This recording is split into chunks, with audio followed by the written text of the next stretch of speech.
আল্লাহ রাসূল বলেন ইদা কানাল মাগনামু দুআলান, এক নাম্বার গনিমতের মালকে মানুষ নিজের মাল মনে করবে।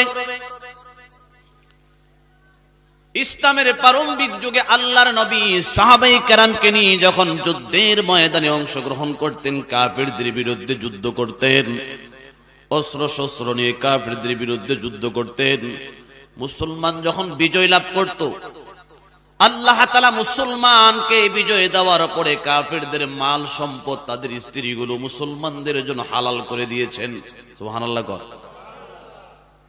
তাদের স্ত্রী, তাদের সন্তান, তাদের ঘরবাড়ি, তাদের সম্পদ, এগুলো তোমাদের জন্য। কারণ জমিন আমি আল্লাহর, কাফেরদের ক্ষমতা চলবে না। কাফেরদের যতটুকু ভূখণ্ড তোমরা দখল করবে, সেখানে তোমাদের কর্তৃত্ব, তোমাদের নেতৃত্ব চলবে। জোরে কোন সুবহানাল্লাহ। কাফেরদের স্ত্রী সন্তানদেরকে